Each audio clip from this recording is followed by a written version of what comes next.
تبخلوش علينا بالاشتراك في القناة عشان تشجعونا تدعمونا اللي احنا نوصل لكم كل افكارنا الجديدة.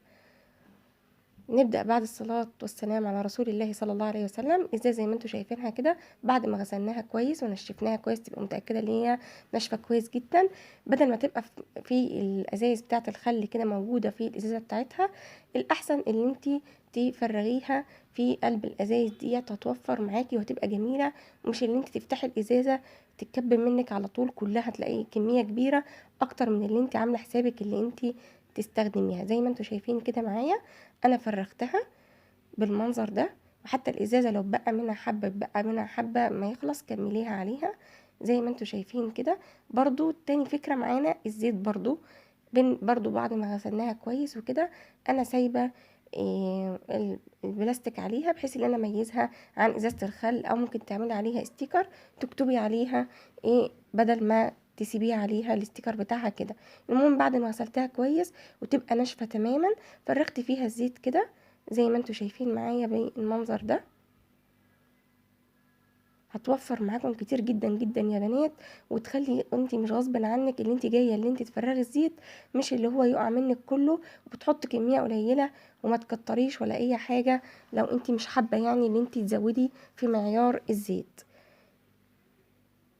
حاجات بسيطة جدا جدا جدا، بس بتوفر عليكي مجهود وبتوفر عليكي حاجات جميلة. الفكرة التالتة اللي معانا النهاردة، اللي احنا مثلا باقي معاكي، مثلا ده باقي معايا إيه،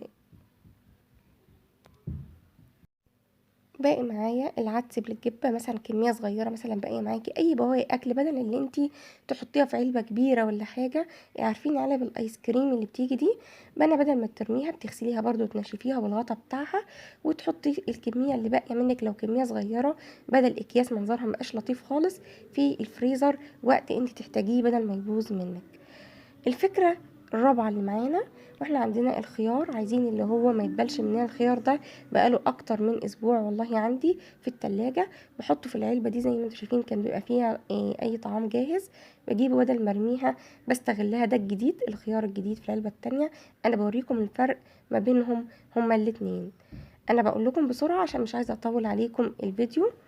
تمام. وبغطيها بمنديل كده زي ما انتوا شايفين، العلب دي بتبقى بغطاها. وانا بوريكم، شوفوا شايفين شكل الخيار الجديد وشكل الخيار القديم، يعتبر مفيش فرق ما بينهم. بتطلعيها وبتنشفيها لو اي في عرق بقى على الخيار، وتحطيها تاني في التلاجة طالما في علبة محكمة وحاطة المنديل. بيفضل فترة طويلة معاكي، بتقعد والله لأكتر من اسبوعين وبتغلقي عليهم الغلق. وعلبة ما تتجهاش وبنرميها، استغليناها استغلال سهل جدا وبسيط جدا معانا، وفرت علينا كتير. الفكرة اللي بعديها، العلب دي ممتازة يا بنات. اي علب بتبقى بلاستيك محكمة الغلق بتبقى مفيدة جدا، بتوفر عليك برضو للحاجة تبوظ منك بكل سهولة. تمام. هجيبها واحط الاول في الارضيه بتاعتها اي مناديل زي ما انتوا شايفين كده معايا. اهم حاجه زي ما قلت لكم تبقى محكمه الغلق. الفلفل ده برضو عندي كنت حطاه برضو في علبه تانية، بس انا حبيت ان انا اوريكم. الفلفل ده عندي يا بنات بقاله فتره برضو في التلاجة، بس انا حبيت ان انا اعيد معاكم الفكره. شايفين منظره والله كانه لسه يعني يا دوبك مش دبلان ولا حاصل فيه اي حاجه، وبحالته. انا فرغته من العلبه وبحطه تاني قدامكم عشان اوريكم. ده كان في التلاجة برضو بقاله عندي اكتر من اسبوع. بتحطيه بالمنظر ده وبتغطيه برضو بمنديل، وبتحكمي عليه الغطا، ما بيجرالوش اي حاجة خالص.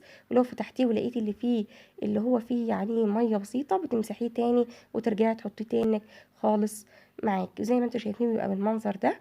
وطالما العلبة محكمة الغلق وكويسة حاطة عليها منديل من فوق، ما بيجرالوش اي حاجة خالص.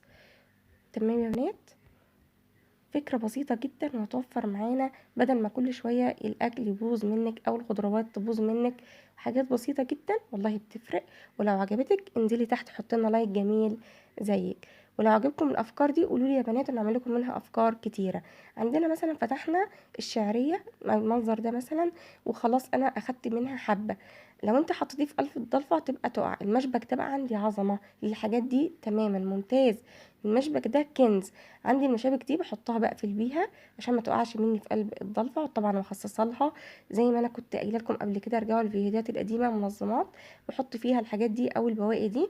والعلبه دي كلها عاملينها مع بعض اعاده تدوير لعلب السمنه، سيب لكم اللينك بتاعها اسفل الفيديو. دي شعريه انا محمراها وحطها في العلبه جاهزه زي ما انتم شايفين كده، بحيث اللي هي حاجه عملناها من لا شيء برضو عندنا كمنظم في قلب المطبخ. وحطينا في الشعريه دي متحمصه زي ما انا كنت قلت لكم من غير ولا نقطه زيت، وحطيناها في قلب العلبه نستخدمها وقت ما احنا نحبها.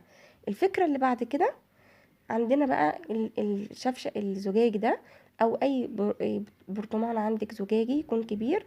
انا عندي حبه اللي انا بحطه في الشفشق ده وبعمله بقالي فتره. الجزر ده والله العظيم بقاله عندي حوالي 10 ايام، يعني انا بحلف بالعظيم. انا بغسله وبعمله كده وبحطه في قلب الميه، ممكن تسيبي الجذر بتاعه من تحت. ده بقيت الجزر عندي طالع زي ما هو، ومش لازم تقطعي الجذر بتاعه، بيقعد اكتر كمان وما بيجرالهوش اي حاجه خالص طالما محكم. يعني انت حطاه كده وحطاه في الميه في التلاجة، لان الجزر من النوع اللي هو بيبوظ بسرعه لو اتساب بره التلاجة.